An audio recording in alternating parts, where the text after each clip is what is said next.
The growl started low, a rumble that vibrated through the dirt of the K9 training yard at Naval Base San Diego like distant thunder. Then it multiplied. 47 military working dogs, Belgian Malinois bred for aggression, German shepherds trained to kill on command, Dutch shepherds that could track a man across 3 miles of desert, all vocalizing at once. The sound rolled across the 200 by 300-foot facility like a living wall of threat. Lieutenant Commander Ethan Cassian gripped the microphone clipped to his tactical vest, his face flushing red beneath the California sun. Who authorized a civilian in the restricted training zone? A woman stood in the center of the tactical simulation area, small, maybe 5'4", wearing the faded blue uniform of the facility maintenance crew. She held a mop in one hand, a bucket in the other. The early morning sun, 0630 hours, cast her shadow long across the dust and dirt that covered the training ground. Around the perimeter, more than 50 military personnel had frozen mid-task. Trainers, students, administrative staff, contractors, all eyes on the scene unfolding before them. Cassian strode forward, his boots striking the ground with deliberate force. I asked you a question. This is a tactical training area. Maintenance personnel are not authorized during active sessions. Remove yourself immediately. The woman didn't move, didn't speak, just stood there, mop in hand, as still as a statue. I'm talking to you, Cassian closed the distance, his hand rising to shove her shoulder. Are you deaf or just... 47 dogs moved as one. No barking now, no growling, just fluid synchronized motion. Every dog, from the 65-pound Malinois to the 90-pound shepherds, positioned themselves between Cassian and the woman. A semicircle of muscle and teeth, an absolute stillness. Their eyes locked on Cassian, ears forward, bodies coiled, not aggressive, not submissive, something else, something that made the hair on the back of every witness's neck stand straight up. Cassian jerked backward, his hand dropping. What the hell? Knox, tight end, Rex, heel now. Not one dog moved. Staff Sergeant Dylan Fletcher sprinted across the yard from the obstacle course, his pristine trainer's uniform catching dust with each step. Sir, I don't understand this. These dogs have never refused a direct command. They're trained to... I know how they're trained, Cassian's voice cracked slightly.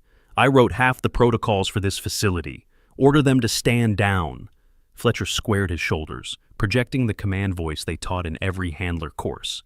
Tighten, down, Knox, heel, all dogs return to kennels. 47 dogs remained motionless. Titan, the massive Malinois with a scar across his muzzle from where he'd torn through chain-link fencing during a training accident, the dog that had sent 3 trainers to medical over the past 2 years, lowered himself to the ground in front of the woman, his head pressed against the dirt, his entire body flattened in a posture of complete submission. Holy cow, someone whispered from the sidelines. Cassian turned his glare on the woman. What did you do to them? What are you hiding? She didn't answer, didn't even look at him. Her eyes tracked across the dogs with the kind of assessment that comes from years of pattern recognition. Not fear, not confusion, evaluation. Search her, Cassian snapped. Check for food, electronic devices, anything that could influence animal behavior. 2 trainers moved forward hesitantly. The dogs shifted, maintaining their protective formation, but allowing the approach. They found nothing. No treats, no whistles, no electronic training collars. Just a woman in a maintenance uniform with empty pockets and calloused hands.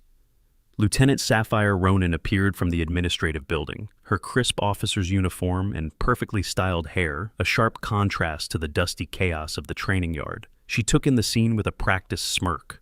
The cleaning lady causing trouble? How unexpected. Her voice dripped with the kind of contempt reserved for people she considered beneath notice. Perhaps she's lost. Someone should escort her back to where she belongs, preferably off this base entirely. The words hung in the air. Several trainers exchanged glances. Seaman Daisy Grant, barely 23, fresh from handler school, with stars still in her eyes, bit her lip and looked away. Dylan circled the woman slowly, studying the dog's formation. Sir, permission to attempt treat-based recall? Granted. Dylan produced a handful of freeze-dried liver treats from his training pouch. High-value rewards, the kind that could call a dog off prey drive in the middle of a chase.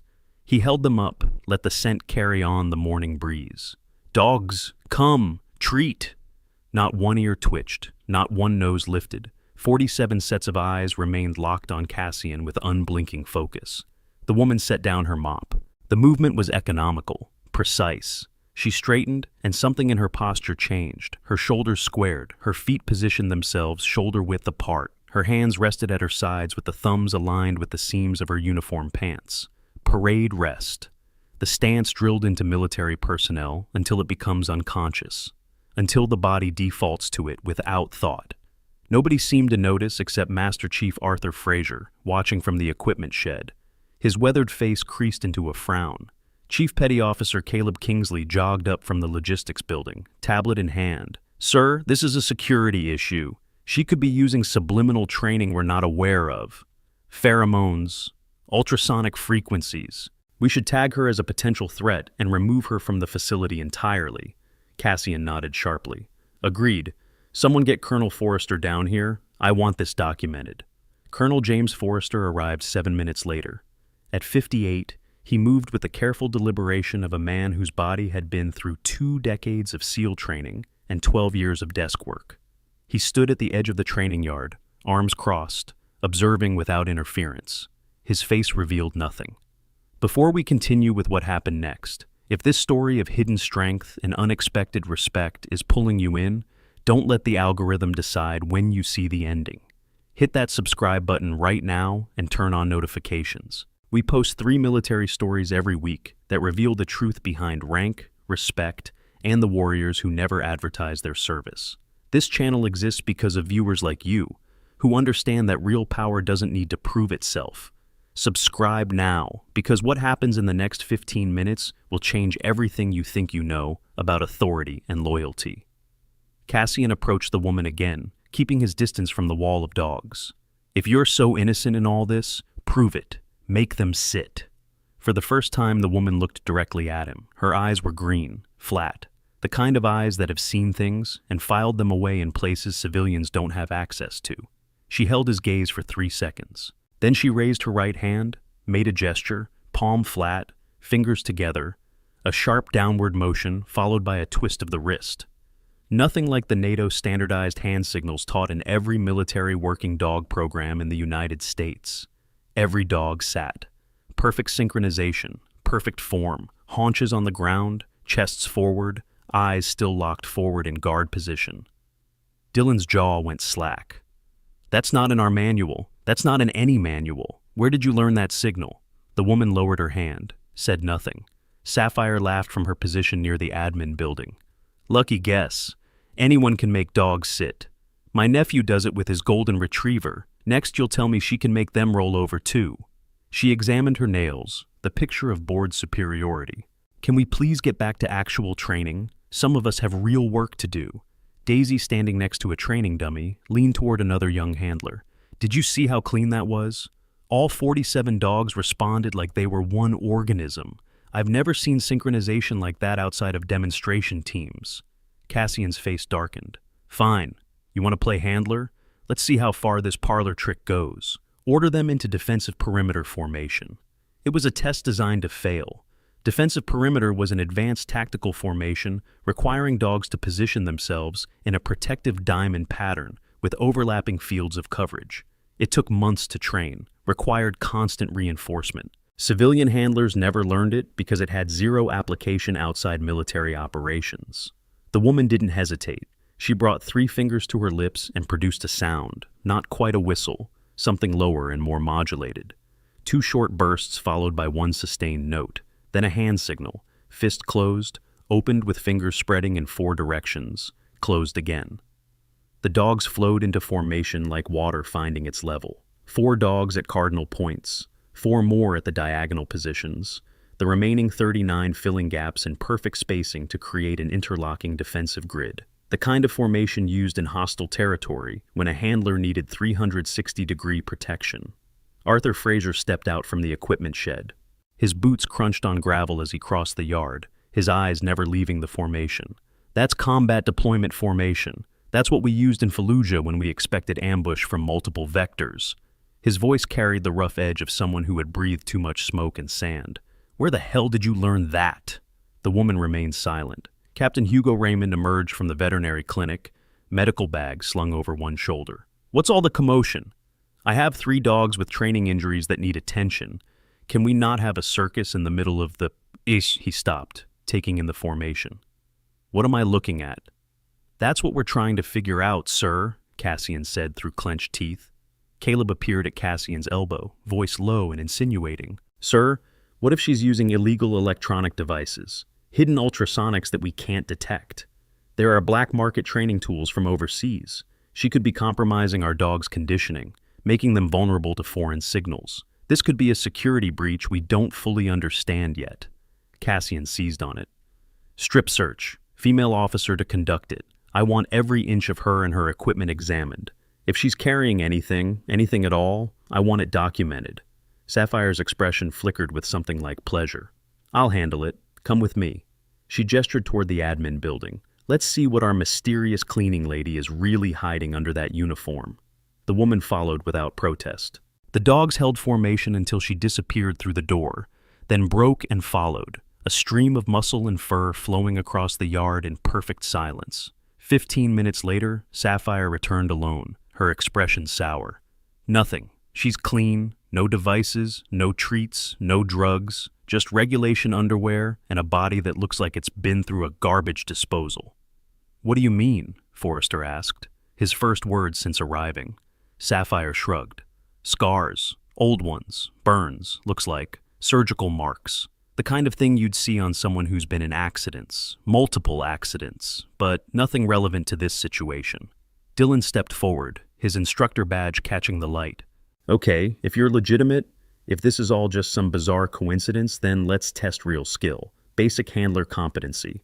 Disassemble an M4 carbine, blindfolded. It was a power move. Weapon handling had nothing to do with K9 work, but it was a standard skill test for military personnel, a way to prove basic competency and discipline. Civilians couldn't do it, maintenance workers definitely couldn't do it, and doing it blindfolded was a demonstration standard that separated instructors from students. Petty Officer Liam Carter stood near the armory entrance, arms crossed. He muttered to Daisy, "She won't be able to. That's Delta-level training. She's going to embarrass herself, and maybe we can all get back to work."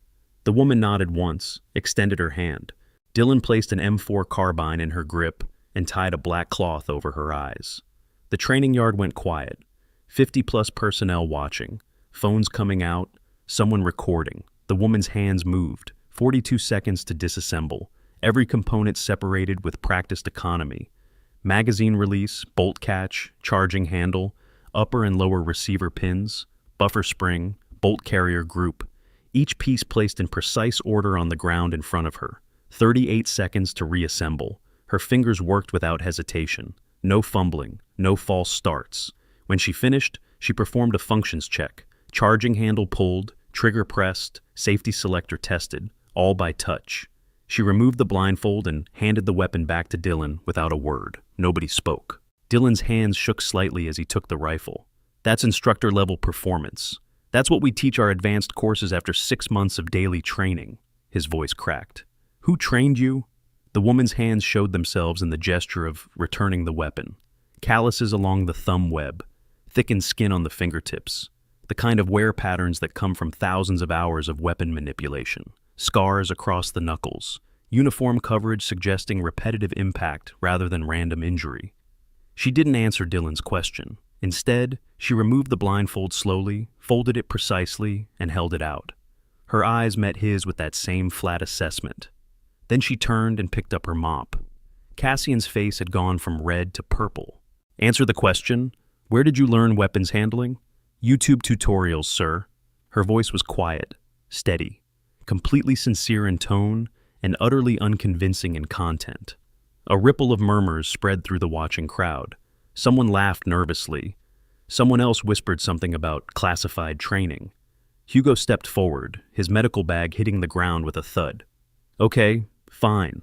Weapons training is one thing. Let me try something in my field.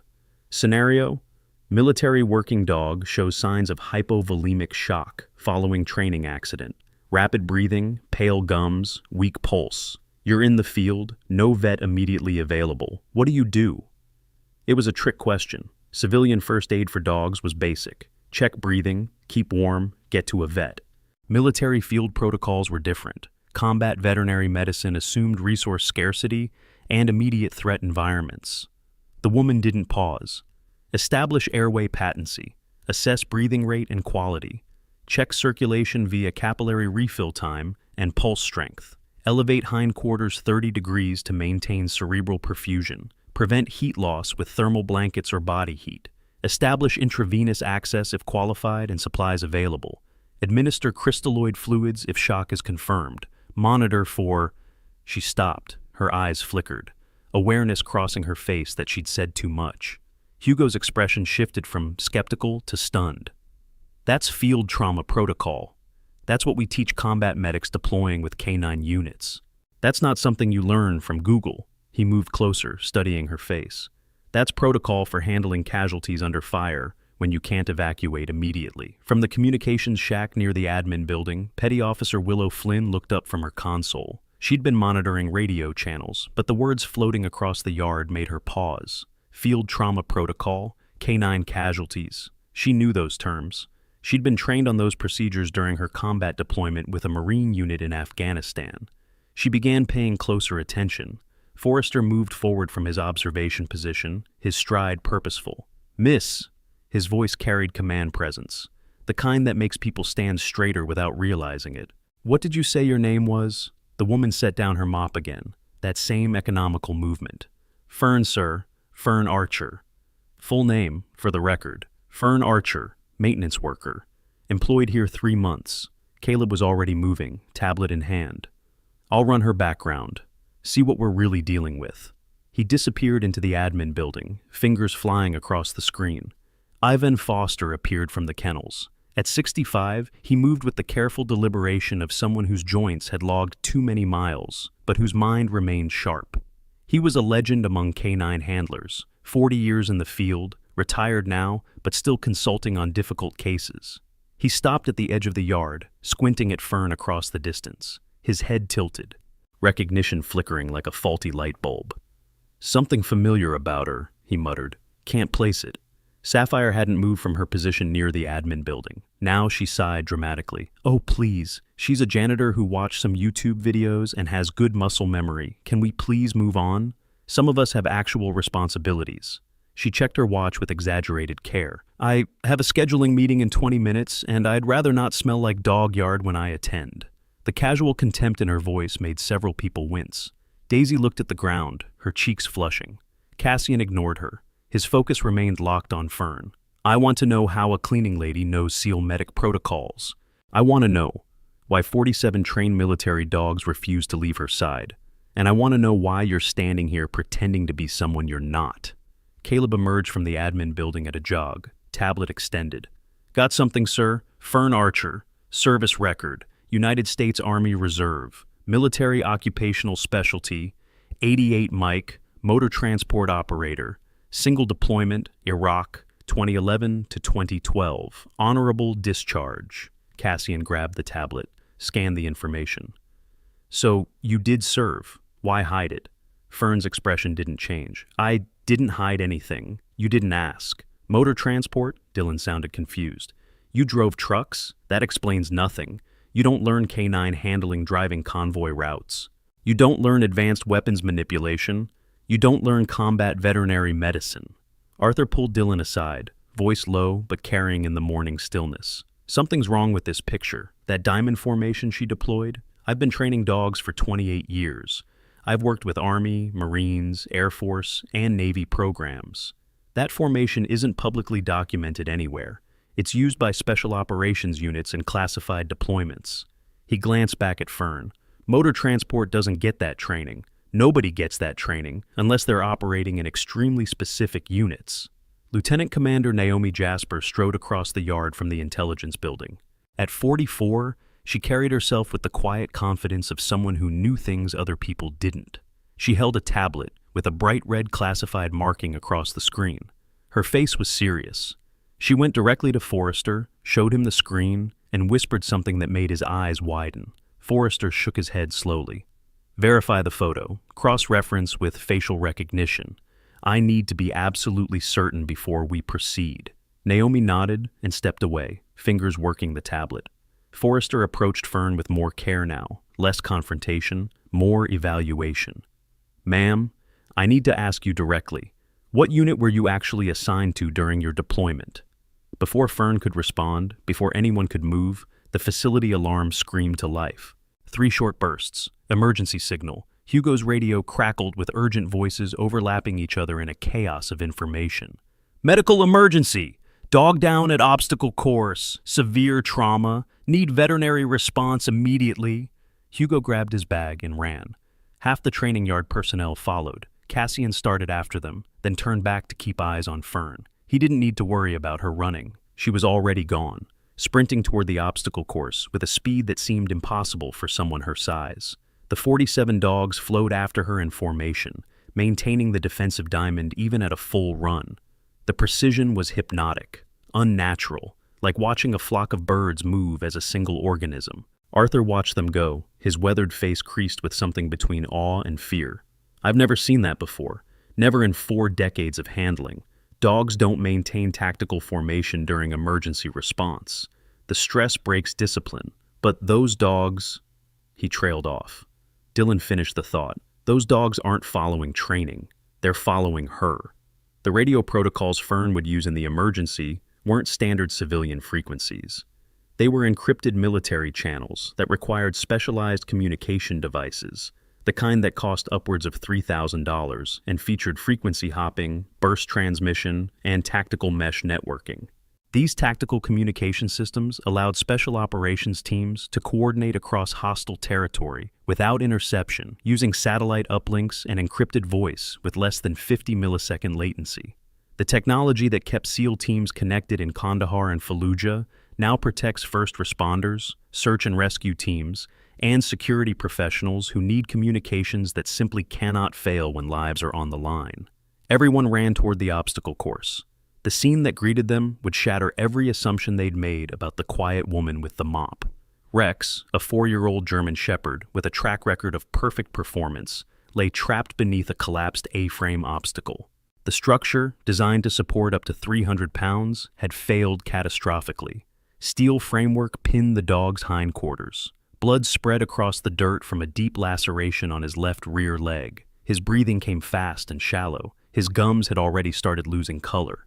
Classic signs of traumatic shock progressing rapidly. Hugo skidded to a stop, medical bag hitting the ground. He was reaching for supplies when Fern dropped to her knees beside Rex. Her hands moved, not the fumbling of a civilian trying to help, not even the competent movements of a trained first responder. Her hands moved with the precision of someone who'd performed these exact actions under pressure so many times that conscious thought no longer factored into the equation. 5 seconds. That's how long it took her to complete the primary assessment. Airway clear, she'd checked by gently opening Rex's mouth and visually confirming. Breathing rapid but adequate, her hand on his chest, counting. Circulation compromised, her fingers on his femoral artery, feeling the weak, thready pulse. She spoke without looking up. Her voice had changed, no longer quiet and deferential. Command voice, the kind that makes people obey before they think. "I need pressure on the femoral artery. Ice packs from medical, gauze, hemostatic agent, intravenous catheter kit. Move." People scattered to obey before realizing they'd just taken orders from the maintenance worker. Hugo reached for his bag. "I'll handle the..." "No time." Fern already had the IV kit in hand. She found the cephalic vein on the first attempt. No palpating, no searching, just direct insertion. Had the line placed and secured in 12 seconds. Drew blood for a quick hematocrit check, even as she applied pressure to the wound site with her other hand. Her movements were ambidextrous, equally skilled with both hands. The kind of capability that only comes from training specifically designed to maintain function if one hand is compromised. She grabbed Hugo's radio without asking permission. Switched it to a different frequency. The encrypted channel that nobody on base should have known existed. Tango 7 Mike, requesting immediate medevac protocol for K9 casualty. Trauma consistent with penetrating wound. Estimated blood loss 500 milliliters, showing early decompensation. Coordinates 3, 2.7, 158 north, 117.1563 west. Advise status. In the communications shack, Willow Flynn's hands froze over her keyboard. That frequency, that call sign. She'd heard it exactly once during her deployment, when a classified unit had crossed paths with her Marine convoy. The operator had used that same protocol format, that same clinical precision in describing casualties. She grabbed her supervisor's arm. "Sir, that's a JSOC frequency. Joint Special Operations Command. That's not accessible to base personnel. That's not accessible to most of the military. How does she have access to that channel?" Hugo tried to take back his radio. "You can't use military emergency frequencies without authorization. You're contaminating." Cassian arrived at the scene, pushing through the crowd. "What's happening? Who gave orders to—" He saw Fern working on Rex, saw the IV line, saw the professional wound management. His hand shot out to grab her shoulder. "Stop. You're not authorized to provide veterinary care. Step away before you—" He yanked her backward. Her shirt caught on the collapsed obstacle frame. Old fabric, worn thin from months of industrial washing. It tore, not just a small rip. The entire back panel separated from collar to hem. The world stopped. Not metaphorically, not in the poetic sense. Literally. Every person within visual range froze mid-motion, mouths open, eyes locked, phones coming up to capture what they were seeing. Fern's back was a canvas. At the top, spanning her shoulder blades, the Naval Special Warfare Trident, the SEAL insignia that every operator earns after surviving 24 months of the hardest training in the American military. But this one was modified, unique, a K9 paw print integrated into the Eagle's body, the anchor wrapped with a tactical lead, details that didn't exist in standard SEAL insignia. Below that, 12 paw prints arranged in 3 rows of 4. Each print contained a date written in tiny script: 2009, 2011, 2013, years spanning nearly a decade. Each paw print rendered in different ink, some faded, some dark, some with scar tissue disrupting the lines. Below that, geographic coordinates rendered in precise military format: 34.5, 333 degrees north, 69.1333 degrees east, 33.3152 degrees north, 44.3661 degrees east. Anyone with basic geographic knowledge would recognize them instantly. Kabul, Afghanistan, Baghdad, Iraq. And at the base of her spine, in script that looked like it had been carved rather than tattooed: Silent Service, Eternal Watch, Ghost Unit 7. Beneath the tattoo, crossing through the ink in white lines of scar tissue, surgical marks, the distinctive pattern of shrapnel extraction, IED blast signature, the kind of scars that come from being too close to an explosion and surviving only because someone got you to a surgical table fast enough.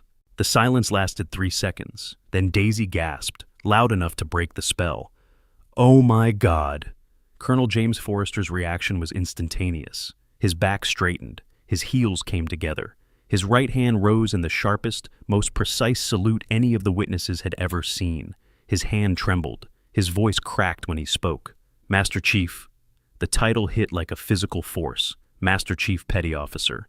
The highest enlisted rank in the Naval Special Warfare community. The rank that takes minimum 15 years of exemplary service to achieve. The rank that nobody uses unless they've earned it through blood and performance. If you're as stunned as everyone in that training yard right now, do me a favor. Pause for 2 seconds and smash that like button. It tells YouTube to show this story to more people who appreciate real military culture and the bonds that go deeper than rank or uniform. Your like literally keeps this channel alive. Hit it now, then let's see what she does next that makes the entire facility question everything. Fern turned slowly. Her hands still held pressure on Rex's wound. Blood covered her fingers. Her face showed no emotion, just that same flat assessment she'd used since the beginning. Cassian stumbled backward. The torn fabric still clutched in his hand. His mouth worked, but no sound emerged. His face drained of color so fast it looked like someone had opened a valve. Dylan dropped his clipboard. The sound of it hitting the dirt was loud in the absolute silence. Ghost Unit? But those are legends. Stories. They don't actually exist. They can't exist. His voice climbed an octave. Can they? Sapphire had gone white as paper. Her perfectly styled hair and crisp uniform suddenly looked ridiculous. Costume rather than authority. She backed away slowly, one hand pressed to her mouth, hyperventilating audibly. Hugo set down his medical kit with careful precision, straightened, brought himself to attention, saluted. "Master Chief Petty Officer, I apologize for my disrespect, ma'am." His voice was steady, but his eyes were wide. "I should have recognized the signs." Caleb had dropped his tablet entirely. The screen cracked when it hit the ground. His face cycled through expressions: shock, denial, horror, understanding. "I ran a background check on a DevGru operator. Oh no. Oh no. He was talking to himself, voice climbing toward panic. Around the perimeter, 50-plus personnel responded in a wave. Some saluted, some just stared. Phones were everywhere now, recording, photographing. The screenshot that would circulate through military social media for months was being captured in real time. Arthur Fraser stood with tears streaming down his weathered face. He didn't salute. Civilians don't salute. But he stood at attention, with his hand over his heart. I knew I recognized something. 28 years, and I've never seen anything like this. His voice broke. "You're real. Ghost Unit is real." Ivan Foster pushed through the crowd, moving faster than his age should have allowed. He stopped 10 feet from Fern, his entire body shaking. Fallujah. 2010. Hotel company got pinned down in the industrial district. 6 handlers, 6 dogs, ambush from 3 sides. We lost. He couldn't finish. His hands covered his face. Everyone said the ghost handler went in. Everyone said she got 3 handlers out. They said 6 dogs died holding the line while she evacuated the wounded. He looked up, tears on his cheeks. "That was you. Holy cow, that was you." Liam stepped forward, his voice barely above a whisper. "My brother, Petty Officer Marcus Carter. He served with Naval Special Warfare Support Activity. He told me stories about a handler who went into an ambush zone to extract wounded. He said she carried a 90-pound Malinois 2 miles through enemy fire because she refused to leave anyone behind. He said," Liam's voice cracked. "He said she took shrapnel meant for the dog. He said she had to be physically restrained from going back for the casualties." Tears ran down his face. He said her call sign was Ghost because nobody ever saw her coming, and nobody could believe what she'd done after she left. Naomi pushed through the crowd, tablet extended toward Forrester. On the screen, a classified file. Photo of a younger Fern in full combat gear. Seal trident on her chest, K9 vest over tactical armor. Text marked, "Classified, DevGru K9 unit, eyes only, clearance level Omega." Forrester took the tablet with shaking hands, read in a voice loud enough for everyone to hear. "Master Chief Petty Officer Fern Archer, Naval Special Warfare Development Group, K9 unit handler and lead instructor, 12 combat deployments. Afghanistan, Iraq, Syria, classified locations, Purple Heart with 3 oak leaf clusters, Bronze Star with Valor device, Navy Cross." He paused, his voice breaking. "Navy Cross, 3rd highest decoration for valor in combat, awarded for..." He had to stop and clear his throat. "For actions above and beyond the call of duty while under enemy fire, resulting in the rescue of multiple wounded personnel and their K9 partners at extreme personal risk." The weight of those words pressed down on everyone present. Navy Cross. Fewer than 7,000 had been awarded in the entire history of the United States military. Fern hadn't moved. Her hands still maintained pressure on Rex's wound. Her focus remained on the dog. When she spoke, her voice was quiet, steady. "He needs surgical intervention within 30 minutes, preferably sooner. Are we going to stand here talking, or are we going to save his life?" The spell broke. Hugo moved instantly, taking over the medical care with newfound respect and efficiency. 2 trainers carefully lifted the collapsed obstacle, while another stabilized Rex's spine. Within 90 seconds, they had him on a gurney and moving toward the veterinary clinic at a run. Fern stood slowly. Blood covered her hands and forearms. Her torn shirt hung loose, the full tattoo still visible to everyone present. She looked at Forrester. "Permission to clean up and return to duty, sir." Forrester stared at her. "Master Chief, we had no idea you were here. If I'd known, you would have treated me differently." Fern's voice carried no accusation, just statement of fact. "That's why I didn't advertise. I came here to work, not to be saluted." "But why?" Cassian's voice was hoarse. He'd found his words again, but they came out broken. "Why work as maintenance?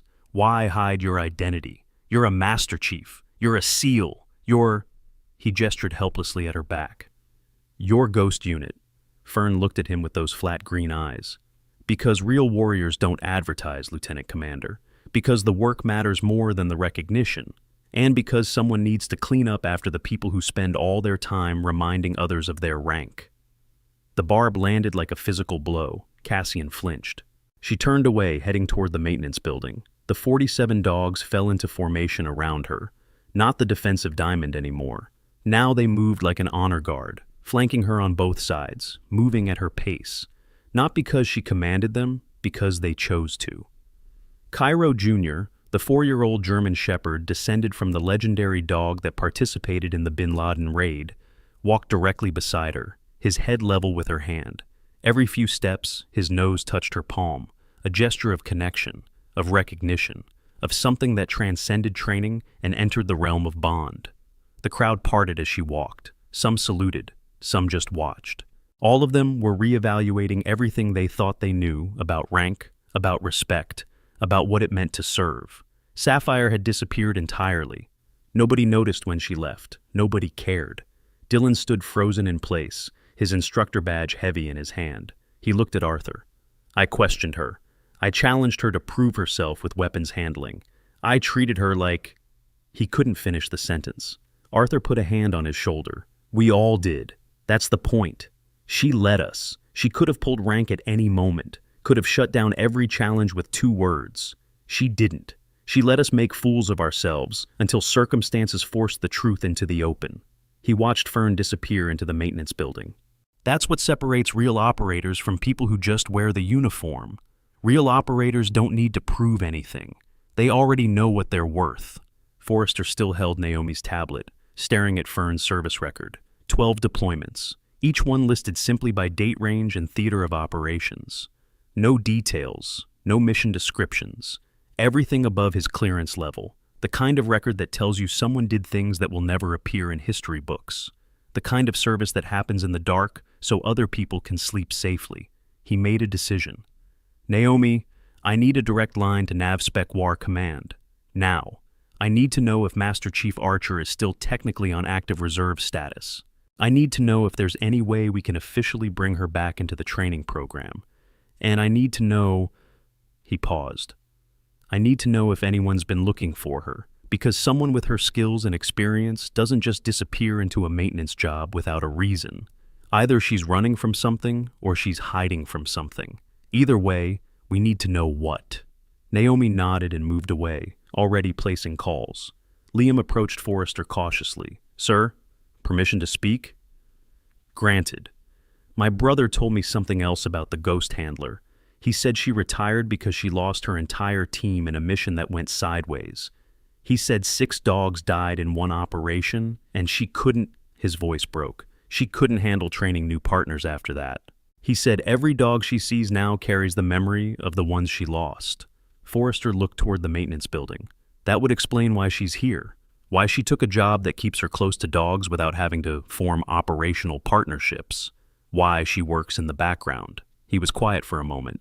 She's grieving, and we just forced her back into the spotlight she was hiding from. The injuries Fern sustained during her 12 combat deployments weren't just physical. TBI from IED blasts, hearing loss from sustained firefights, and PTSD from watching teammates fall. These are the hidden costs of service. That's why specialized veteran disability insurance policies exist, providing up to $10,000 monthly for service-connected disabilities rated at 100%. These policies supplement VA benefits, covering mortgage payments, medical treatments not covered by standard health care, and family support during the hardest transitions.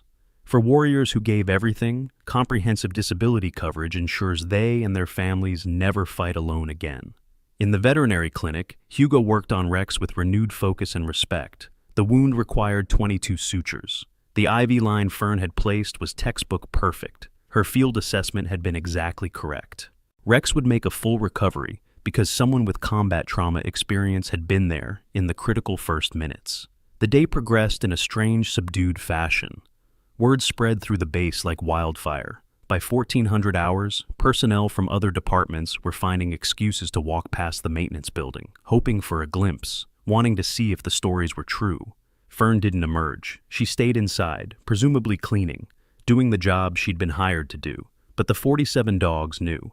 They positioned themselves around the maintenance building in a loose perimeter, not blocking access, just present, watching. A silent honor guard for someone they recognized as pack leader, as warrior, as something beyond simple handler or trainer. At 16:30 hours, the base commander arrived, Rear Admiral Patricia Vance, 2-star flag officer, commander of the entire Naval Special Warfare facility.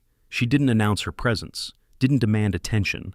She simply walked to the maintenance building and knocked on the door. Fern answered, still in her torn uniform, still covered in dried blood. The Admiral saluted. "Master Chief Archer, a word, if you're willing." Fern stepped outside, returned the salute with the kind of precision that comes from years of military bearing, said nothing, just waited. "I received a call from Nav Spec War Command about 2 hours ago," the Admiral said. "Your service record is still sealed above my clearance level. That tells me things I can't officially acknowledge. But it also tells me that you're someone we need here, someone who could reshape how we train the next generation of handlers and K9 operators." Fern's expression didn't change. "I'm here to work maintenance, ma'am." "You're here to hide," the Admiral said gently. "And I understand why. I've read the parts of your record I have access to. I know about Kandahar. I know you lost your team. I know you blame yourself, even though the after-action report cleared you of any wrongdoing and credited you with preventing a complete catastrophe." Fern's jaw tightened, the only sign that the words had impact. "I'm not ordering you to do anything," the Admiral continued. "You've given enough, more than enough. But I'm asking you to consider something. Those 47 dogs out there, 12 of them you personally trained, 35 of them are descended from dogs you trained or dogs that served alongside your teams. They remember, not consciously perhaps, but genetically, behaviorally. You're part of their lineage." She gestured toward the training yard where personnel were slowly returning to normal operations. "We're losing institutional knowledge, the old ways, the methods that actually work versus the methods that look good on paper. I have trainers with impeccable credentials who can't inspire dogs the way you did in 5 minutes this morning. I have handlers graduating who will deploy without understanding the reality of combat K9 operations because everyone who really knows is either dead, retired, or hiding in maintenance closets." Fern looked at the ground, at the dogs surrounding the building, at Cairo Jr., who sat directly in front of her with absolute attention. "Think about it," the Admiral said. "No pressure, no timeline, but know that if you're willing, I will personally create a position for you. Senior Master Trainer, design your own curriculum, set your own terms, name your own price." "I don't need money," Fern said quietly. "I work maintenance because the pay is enough and the job is simple." "Then do it for them," the Admiral pointed at the dogs. "Do it because the next generation of handlers deserves to learn from someone who actually understands the bond. Do it because somewhere, right now, there's a kid fresh out of handler school who's about to deploy into a situation where his life will depend on a dog he barely knows. And maybe, just maybe, if you teach his instructors the right way, that kid comes home alive." The Admiral saluted again, turned to leave, paused. "For what it's worth, Master Chief, thank you, for your service, for your sacrifice, and for reminding all of us what true humility looks like in a warrior." She walked away, leaving Fern standing in the doorway of the maintenance building, surrounded by 47 dogs who refused to leave her side. The sun was setting now, 17:45 hours. The training yard had mostly cleared, but a few people remained. Arthur, Dylan, Daisy, Liam, Ivan. They stood at a respectful distance, not approaching, just present, bearing witness. Fern looked at them, at the dogs, at the facility that had become her hiding place, and was now threatening to become something else entirely, something that required her to be visible again, to teach, to lead, to remember everything she'd been trying to forget. Cairo Jr. pressed against her leg, his weight solid and warm, his presence a reminder that some bonds transcended trauma, that some connections were worth the pain of maintaining them. She closed her eyes, took a breath, made a decision she wasn't ready to make. But before anyone could know what that decision was, before she could speak or move or signal her choice, her phone vibrated in her pocket. Not the simple vibration of a text message, the specific pattern of an encrypted call. 3 short pulses, 2 long, 1 short. She pulled it out, looked at the screen. Unknown number, scrambled identifier. The kind of call that civilians never receive, and most military personnel only encounter in training scenarios. She answered, "Archer." The voice on the other end was distorted, run through encryption layers that made it sound mechanical and distant. "Ghost 7, we have a situation." Everyone watched her face, watched the change that came over her expression. The shift from uncertain civilian to something harder, something that had spent years in places where hesitation meant death. "I'm retired," she said flatly. "So you've said. 3 times now, but this isn't a request for service. This is a notification. Cairo's offspring is ready for deployment. Advanced threat environment, hostile territory. High-value target requiring specialized extraction. Ethiopia, Addis Ababa region. Wheels up in 72 hours. Fern looked at Cairo Jr. The dog's ears were forward, alert, like he understood something in her posture, something in the tension that radiated from her body. "I'm not going back," Fern said into the phone. "The target is a group of 6 humanitarian workers being held by a militant faction. 3 of them are children. Intelligence indicates they have 48 hours before execution for propaganda purposes. You're the only handler with regional operational experience. You're the only one who's worked with Cairo's lineage in that specific environment. And you're the only one those dogs will follow into terrain where one mistake means everyone dies." The words hung in the air. Fern's finger hovered over the disconnect button. The voice continued, relentless. "I know what you're thinking. You've given enough. You've lost enough. Walk away and nobody will judge you. But somewhere in Ethiopia right now, there are 3 children who don't know they have 48 hours left to live. And the only person who might be able to change that is standing in a maintenance building, trying to pretend she's not still a warrior." Fern closed her eyes. Her free hand dropped to Cairo Jr.'s head. The dog leaned into her touch, unwavering and absolute in his trust. The world narrowed to this moment, this choice, this impossible decision between the safety of anonymity and the weight of capability, between the trauma she was trying to heal and the lives she might be able to save. She opened her eyes, looked at the people still watching from across the yard, at the dogs who'd refused to leave her side, at the facility that held both everything she'd lost and everything she might become. She brought the phone back to her ear. "Send coordinates." She disconnected, stood in the doorway for one more moment. Then she looked at Cairo Jr. "Looks like you're about to find out what your father was famous for." The dog's tail wagged, once, sharp and certain. And in that moment, everyone watching understood. Ghost Unit wasn't a legend. It wasn't a story. It was standing right in front of them, covered in blood and dog hair, and the weight of choices most people never have to make. The question wasn't whether Fern Archer was really a SEAL. The question was whether anyone was ready for what happened when warriors like her decided to stop hiding. The answer would come in 72 hours, in Ethiopia, where 3 children's lives hung in the balance, and one woman with 12 paw prints tattooed on her back was about to prove that retirement is just a word. But that's a story for another time. The 72 hours didn't pass quietly. By 0600 the next morning, the entire naval base San Diego knew. Not just rumors, not whispered speculation.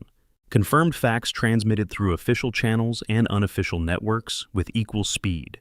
Master Chief Petty Officer Fern Archer, DevGru K9, Ghost Unit 7, 12 combat deployments, Navy Cross recipient, living legend working maintenance for 3 months while everyone walked past her like she was invisible. The base commander's office had been fielding calls since 0430.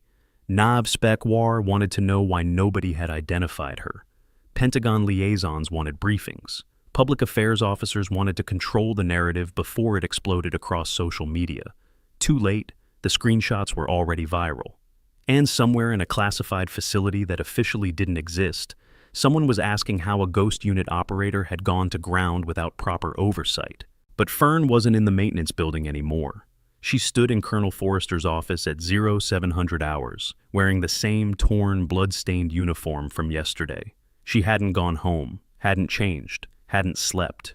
She'd spent the night in the kennels with the 47 dogs, running her hands through their fur, whispering to them in languages most Americans didn't speak, preparing herself for what came next.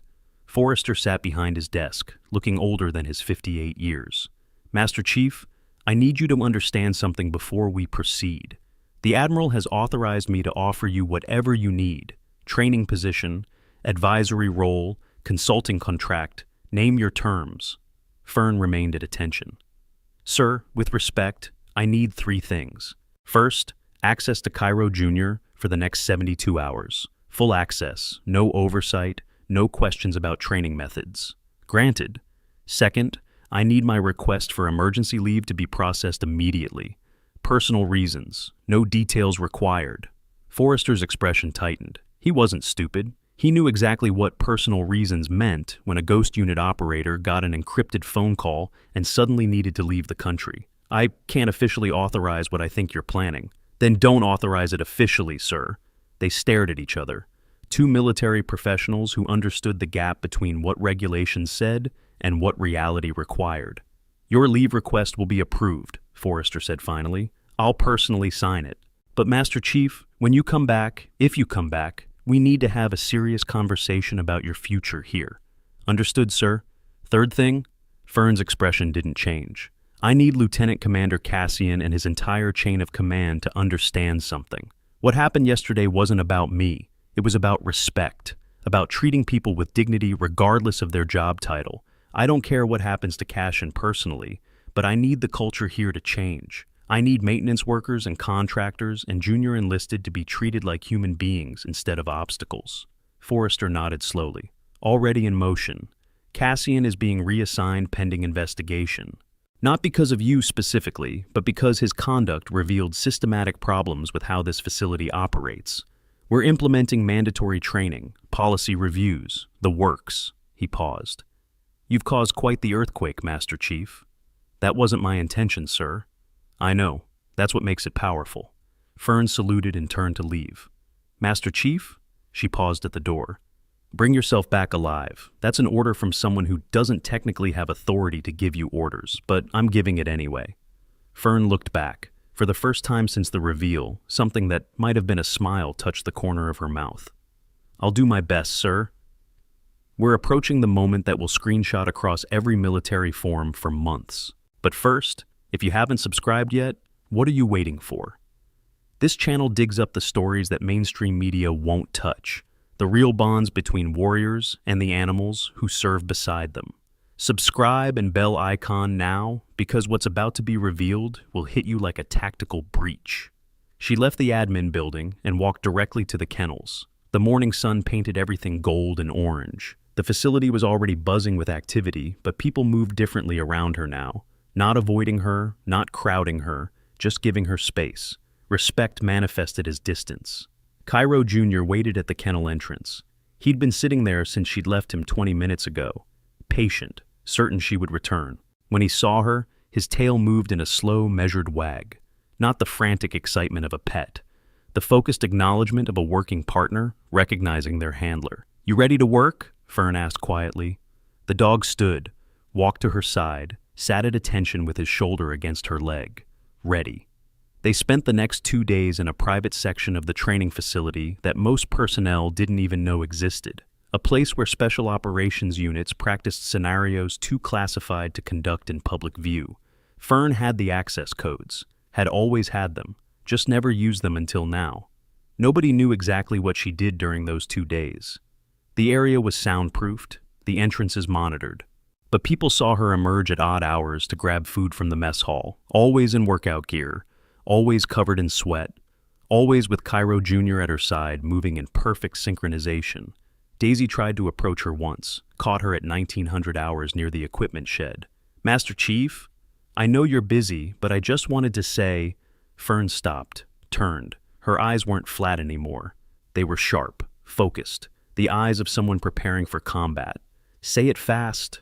Daisy swallowed. I want to learn from you. When you get back from wherever you're going, I want to understand what you understand about K9 operations. I want to be better. Fern studied her, really looked at her, saw something in the young seaman's face that reminded her of herself 20 years ago. Hungry, determined, naive about what that determination would cost. You sure about that? Fern asked. Because what I do, what I've done, it changes you. You can't unsee things, can't unknow things. The bond you form with a working dog in combat isn't like anything you have experienced. And when you lose them, she paused. When you lose them, pieces of you go with them that you never get back. Daisy didn't flinch. I understand, Master Chief. No, you don't. But maybe that's okay. Nobody understands until they live it. Fern reached out and did something unexpected. She adjusted Daisy's collar, straightened her uniform with the practiced efficiency of a senior enlisted correcting a junior sailor, a gesture of mentorship, of acceptance. When I get back, we'll talk, really talk, about what it means to be a handler, about sacrifice and partnership, and the weight of putting a dog in harm's way because the mission requires it. Tears appeared in Daisy's eyes. Thank you, Master Chief. Don't thank me yet. You might hate what I teach you. Fern walked away. Cairo Jr. followed. They disappeared back into the classified training area and didn't emerge until the 72 hours were almost up. On the third day, at 0500 hours, a nondescript black SUV pulled up to the base's auxiliary entrance. The driver didn't identify himself, didn't need to. Fern threw a small duffel bag in the back and climbed in. Cairo Jr. jumped in beside her without hesitation. The vehicle drove away, heading toward Naval Air Station North Island, heading toward a plane that officially didn't exist on any flight manifest, heading toward Ethiopia and 6 hostages and 48 hours that had already started counting down. But back at the training facility, life continued, changed, different. Dylan stood in front of his advanced handler class at 0800 hours. 22 students. All of them had heard the stories, all of them watching him differently now, wondering if he'd learned anything from being humbled by a maintenance worker who turned out to be a legend. He had. Today's lesson, he began, is about assumptions, about respect, about understanding that rank and skill don't always present themselves the way you expect. He pulled out his phone, showed them the screenshot that was circulating everywhere. Fern's exposed back, the tattoo, the scars, the proof. 3 days ago, I challenged a woman to prove her competency with weapons handling. I gave her a test designed to make her fail so I could feel superior. She passed it so completely that I looked like an amateur. The class was silent. Here's what I learned, Dylan continued. Real expertise doesn't announce itself. Real skill doesn't need validation. And real warriors, the ones who have actually been there, done things we can't imagine, they don't waste time proving themselves to people who wouldn't understand anyway. He set down his phone. Master Chief Archer worked here for 3 months. She cleaned our floors. She emptied our trash. She watched us strut around like we were special because we wore instructor badges. And the whole time, she had more operational experience than everyone in this facility combined. He looked at each student individually. So, here's your assignment. Before you ever challenge someone's competency, before you ever assume you're better than someone because of their job, or their rank, or their appearance, remember this moment. Remember that the most dangerous operator you'll ever meet might be the one you least expect. And treat everyone, with the respect you'd give to someone who might actually be a Navy Cross recipient hiding in plain sight. The class absorbed that in silence. One student raised his hand. Sergeant Fletcher, is it true she's deploying again? The rumors say... I don't know anything about Master Chief Archer's current status, Dylan cut him off. And if I did, I wouldn't discuss it. Operational security isn't a suggestion, it's a requirement. What I will say is this. If she is somewhere doing something, then whoever needs her made the right call, because there's nobody better at what she does. Across the facility, Arthur Fraser sat in his small office reviewing training records. He'd been at this job for 28 years, had seen thousands of handlers come through the program, had trained some of the best K9 operators in the military, but he'd never seen anything like what Fern Archer had demonstrated in those few minutes yesterday morning. The diamond defensive formation, the hand signals, the absolute trust 47 dogs placed in her without hesitation. It bothered him. Not because she was better than him, he'd made peace with that immediately, but because it meant there were entire levels of K9 operations that he didn't know existed, capabilities that were kept classified, methods that were never shared with the conventional training community. His phone rang. Forrester. Arthur, I need your assessment. If we bring Master Chief Archer on as Senior Master Trainer, what would you recommend for her program structure? Arthur leaned back in his chair. Sir, with respect, I don't think we can structure her program. I think we give her complete autonomy and learn from what she builds. She operates on a level that our current curriculum doesn't address. Trying to fit her into our framework would be like asking a fighter pilot to teach driver's ed. That's what I thought you'd say. But sir, if she does come back and if she does agree to teach, I want to be in those classes. I don't care if it makes me look like an amateur. I don't care if I have to sit next to 20-year-olds taking notes. I've spent 3 decades thinking I understood K9 operations, and yesterday I learned I've barely scratched the surface. Noted. I'll make sure you have access to whatever program she develops. Forrester paused. If she comes back. She'll come back, sir. How can you be sure? Because she left 47 dogs here who love her. Because she made a promise to a young seaman who wants to learn. And because warriors like Master Chief Archer don't stay gone. They might hide. They might need time. But they always come back to where they're needed. Arthur looked at a photo on his desk. Himself with a military working dog from his deployment to Afghanistan in 2003. They come back because that's who they are. It's not something they choose. It's something they can't escape. The advanced K9 handling skills Fern demonstrated weren't learned in basic training. They came from elite certification programs that cost between $15,000 and $40,000 and take 18 to 24 months to complete. These specialized programs teach tactical K9 deployment, combat veterinary medicine, behavioral psychology, explosive detection, and classified techniques used by special operations forces worldwide. Graduates work for federal agencies, private military contractors, and elite law enforcement units earning between $80,000 and $150,000 annually. For those with the dedication, professional K9 handler certification opens doors to careers that forge unbreakable bonds between warrior and animal. In the maintenance building, a new worker started on the 4th day. A man in his 40s named Paul, transferred from another facility. He approached the job with professional detachment, did his work, kept his head down, didn't talk much. But on his 2nd day, one of the younger maintenance workers, a kid fresh out of high school named Marcus, made a comment. Man, can you believe the woman who had this job before you was some kind of super soldier? I walked past her like 100 times. Never knew. Paul paused in his mopping. Maybe that's the point. What do you mean? I mean, maybe the fact that you walked past her 100 times and never knew says more about you than her. Paul resumed mopping. People like that, they don't do what they do for recognition. They do it because it needs doing. And when they're done, when they've given everything they have to give, sometimes all they want is to be left alone, to do simple work, to not be stared at or thanked or reminded of everything they've lost. Marcus was quiet for a moment. You talk like you know people like that. I was Army. 2 deployments, Iraq. I knew a few operators, not as high level as her, but enough to understand. Paul wrung out his mop. The best ones, they're ghosts. You work next to them for months and never know what they've done. And when you finally find out, it changes how you see everything. Did it change how you work? Paul smiled slightly. Yeah, it did. Made me realize that every job matters, that mopping a floor can be done with as much dedication as conducting a raid, that there's dignity in any work if you bring your full self to it. He looked at Marcus. Master Chief Archer was probably a better maintenance worker than most people will ever be at anything. Not because the work was special, but because she's the kind of person who gives her full effort to whatever she does. That's what makes someone elite, not the job, the approach. Marcus thought about that while they worked in silence. 3 days passed, then 4, then a week. Nobody heard from Fern. No updates, no communication. Officially, she was on emergency leave for personal reasons. Unofficially, people whispered about Ethiopia, about hostages, about missions that would never be acknowledged. The 47 dogs knew something was wrong. They became restless. Cairo Jr. especially. He stopped eating for 2 days. Just sat at the kennel entrance staring at the maintenance building where he'd last seen her. The vet cleared him physically. This wasn't illness. This was emotional distress. This was a working dog missing his partner.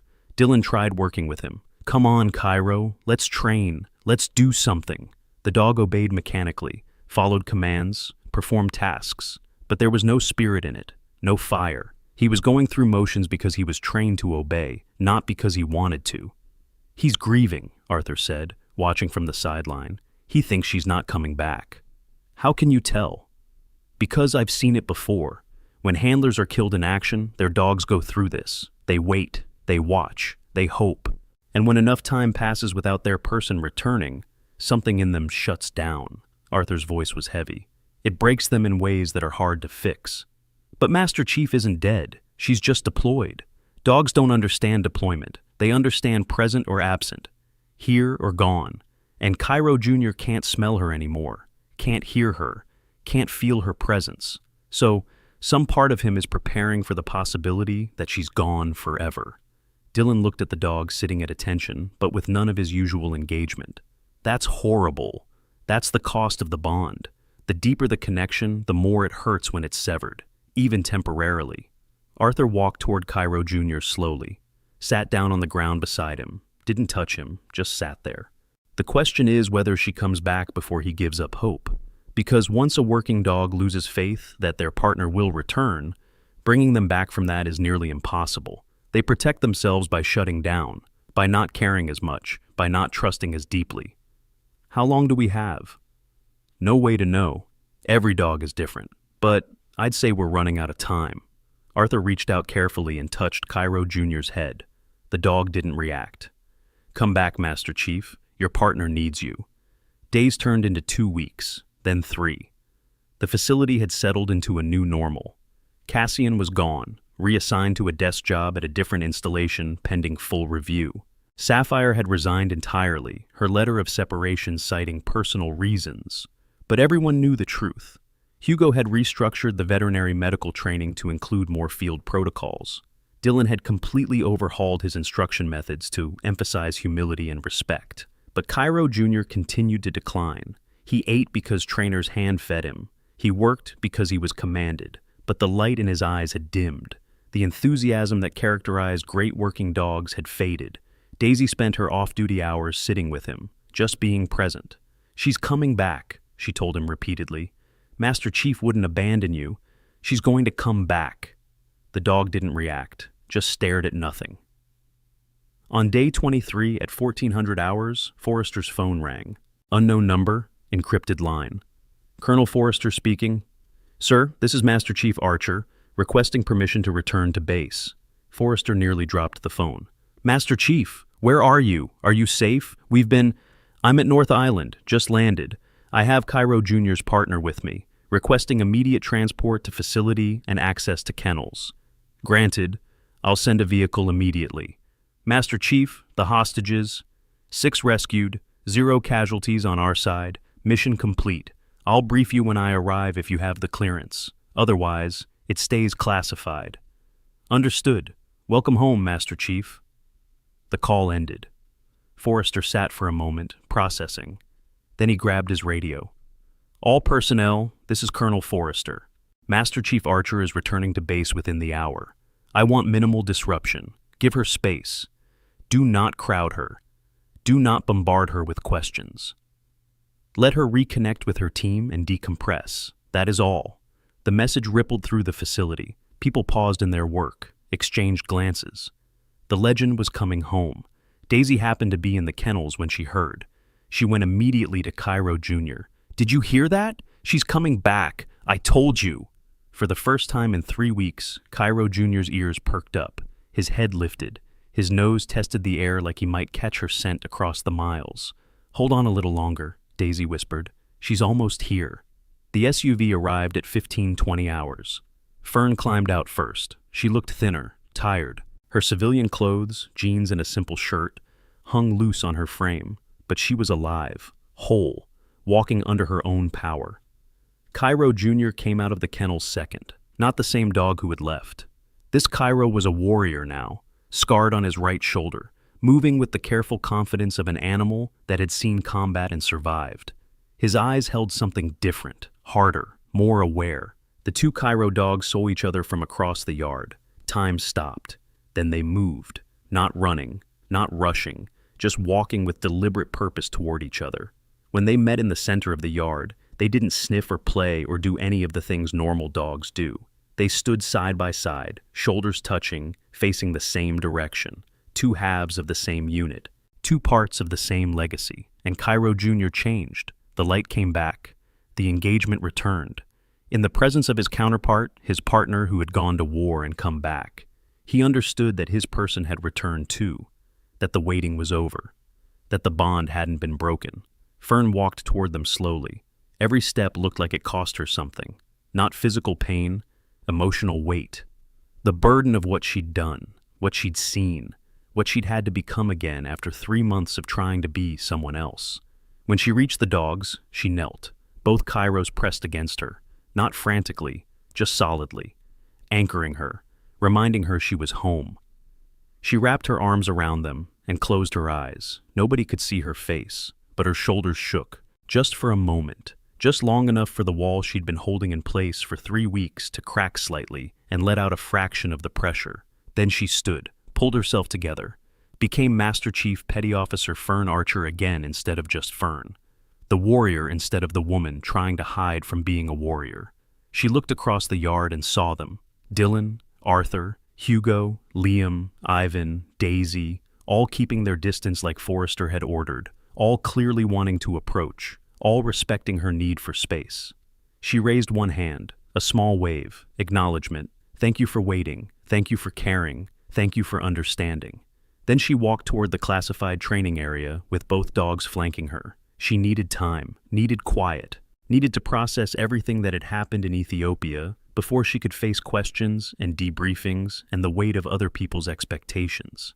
If this story gave you chills, we've got 20 more just like it, waiting in the playlist that just popped up on your screen. Stories of hidden heroes, silent warriors, and the dogs who never forget. Click that playlist now, or hit the next video that's about to autoplay, because once you go down this rabbit hole of real military respect and loyalty, there's no coming back. The formal ceremony happened 1 week later. The Admiral insisted. Not for Fern's benefit. She would have been happy to skip it entirely, but for the facility, for the personnel who needed visible proof that the culture was changing. That respect would be given where it was earned, regardless of job title or rank. They gathered in the main training yard at 0900 hours. 200 people, more than just the K9 facility. Personnel from across the base who'd heard the stories and wanted to witness this moment. The Admiral stood at a podium. Fern stood beside her in dress uniform. The Navy service dress blues that she hadn't worn in 4 years. Every ribbon and medal properly placed. The SEAL trident gleaming above her ribbons. The Master Chief Petty Officer rank insignia on her sleeves. She looked uncomfortable, like the uniform was a costume she no longer fit into. But she wore it because the Admiral had asked. Because sometimes warriors serve by being visible instead of hidden. We gather today, the Admiral began, not to celebrate heroism, because the actions that earned Master Chief Archer her decorations remain classified and always will. We gather to acknowledge something more fundamental, the importance of respect, the value of humility, the understanding that greatness doesn't announce itself. She gestured to Fern. 3 months ago, this warrior joined our facility as a maintenance worker. She did her job well. She kept her head down. She asked for nothing. And we walked past her every single day without seeing her, without recognizing what stood in front of us. That failure is on us. That blindness is our responsibility to fix. The Admiral pulled out a plaque, simple design, wood and brass, engraved with words that would hang in the facility's main hall. From this day forward, this facility will be known as the Master Chief Fern Archer K9s Training Excellence Center.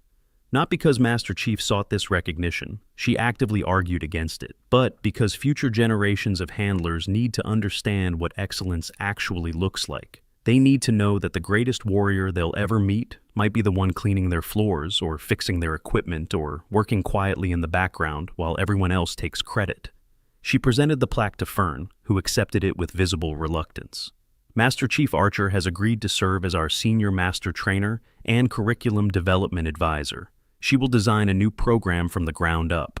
She will train the trainers. She will share knowledge that has never been shared outside classified units. And she will do it on her terms, at her pace, in her way. The Admiral's voice strengthened, which means everyone here will treat her with the respect her rank and experience demand, not because I ordered it, but because anything less would be a disgrace to the uniform we all wear. Applause erupted, genuine, thunderous. People weren't just clapping for Fern, they were clapping for what she represented, for the change she'd forced simply by being herself. Fern stood at attention, accepting the acknowledgement without smiling. When the applause finally faded, she looked at the Admiral. "Permission to speak, ma'am?" "Granted." Fern turned to face the assembled personnel. 200 sets of eyes locked on her. She took a breath, spoke in that quiet voice that somehow carried across the entire yard. "I didn't come here to be thanked. I came here because after losing my team, I couldn't handle the idea of training new partners only to send them into situations where they might die. I came here to hide, to be invisible, to do simple work that didn't require me to care so much that losing would destroy me again. She paused. The silence was absolute. But these 3 weeks in Ethiopia taught me something. Running doesn't work. Hiding doesn't work. Because when the call comes, when there are lives on the line and you have skills that might make the difference, you go, you serve. Not because you want to. Not because it's healed you or fixed you or made you whole again, but because that's what warriors do. We serve when we're needed, even when it costs us everything. She looked at Daisy specifically. So, yes, I'll train the next generation. I'll teach you everything I know, but understand this. What I teach will hurt. It will challenge everything you think you know about K9 operations. It will force you to confront the reality that every time you deploy with a dog, you're risking a life that trusts you completely. And when you lose them, not if, but when, because in this line of work, loss is inevitable, pieces of you will die with them that you'll never get back. Her voice didn't break, didn't waver, just delivered truth like a blade. If you can accept that cost, if you can carry that weight, then I'll make you into the best handlers in the world. I'll teach you skills that will save lives and complete missions that others consider impossible. But if you're here for glory or recognition or because you think working with dogs is fun, then quit now. Because what I do isn't fun. It's sacrifice. It's partnership. It's accepting that love and loss are so intertwined in this work that you can't have one without the other. She looked back at the Admiral. That's what I have to say, ma'am. The Admiral nodded slowly. Thank you, Master Chief. Class dismissed. People dispersed slowly. Nobody rushed. Everyone processing what they'd just heard. The honesty, the rawness, the complete absence of sugarcoating or motivation owl speech cliches. Daisy approached carefully. Master Chief, I still want to learn, even knowing what you just said. Maybe especially because you said it. Fern studied her. Why? Because someone needs to. Because these dogs deserve handlers who understand what you understand. And because... Daisy hesitated. Because I think the only way to honor what you have sacrificed is to be willing to sacrifice the same way, to carry the weight forward, to make sure your team didn't die for nothing. Something shifted in Fern's expression. Not quite a smile, something more complicated. Respect mixed with sadness, mixed with recognition of herself in this young woman standing before her. Okay. 0500 tomorrow. Classified training area. Bring Cairo Jr. We start with the basics. And the basics are going to break your heart before they build you into a handler. Yes, Master Chief. Daisy saluted and walked away. Fern watched her go, seeing echoes of her younger self in every step. Arthur approached next. Master Chief, I meant what I said. I want to sit in on your classes, learn from you. You're a Master Chief yourself, Arthur. You've forgotten more about K9 operations than most people ever learn. That's exactly why I need to learn from you. Because I've been doing this for 28 years, and I just found out there are entire levels of capability I never knew existed. I'm not too proud to admit when I'm outmatched. I'm just proud enough to want to close the gap. Fern extended her hand. Arthur shook it. A gesture of equals recognizing each other's worth.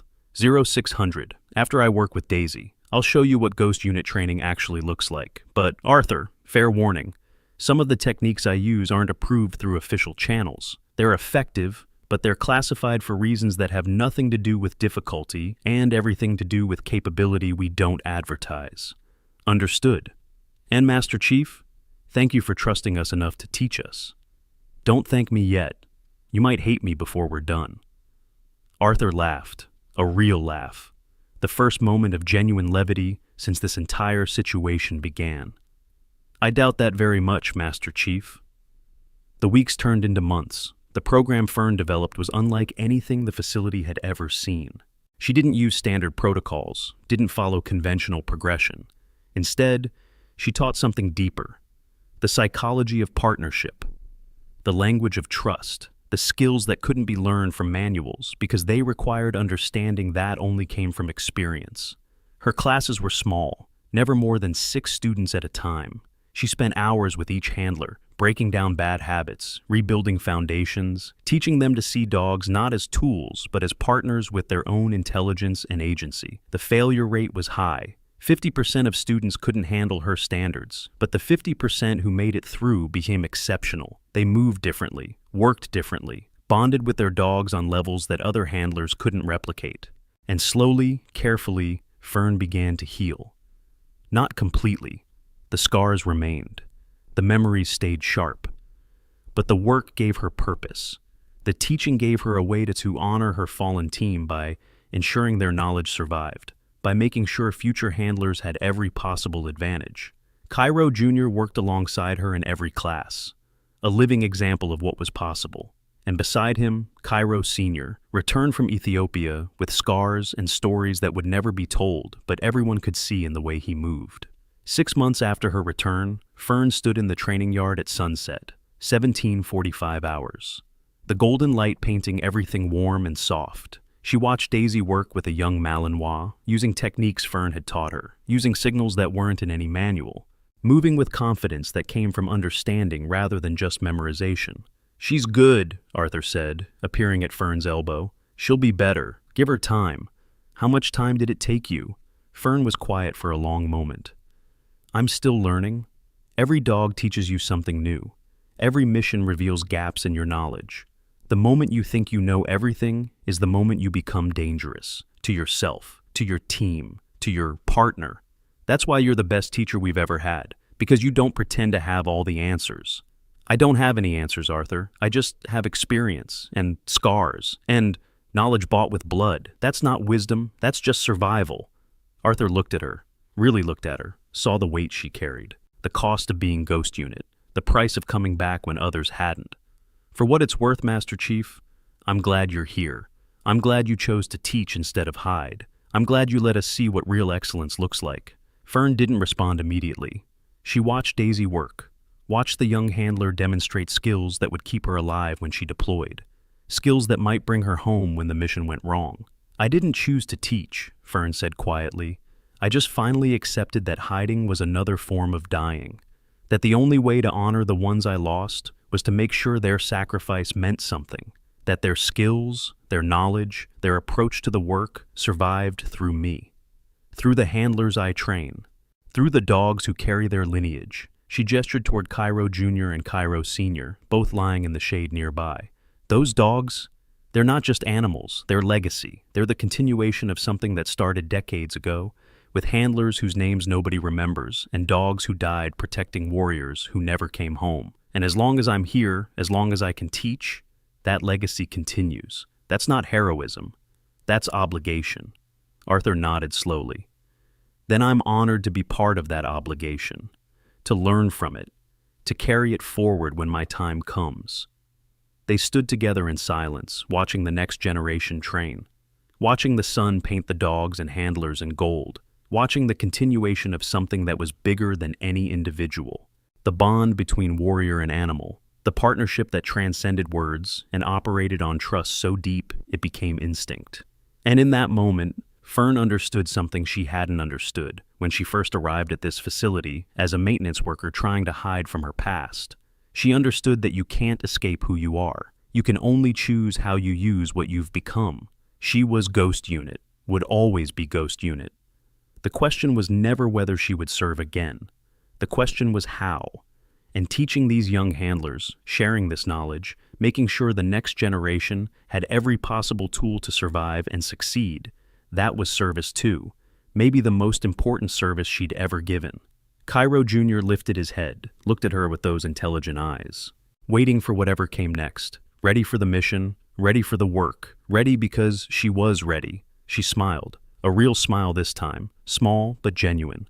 "Come on," she said to Arthur, "let's see if Daisy can handle the advanced tactical formation, the one I showed Dylan that first day. The diamond defensive?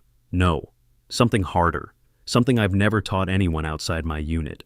She walked toward the training area. Time to share the techniques that kept Ghost Unit alive when everyone else said the mission was impossible. Arthur followed, eager, humble, ready to learn from the best.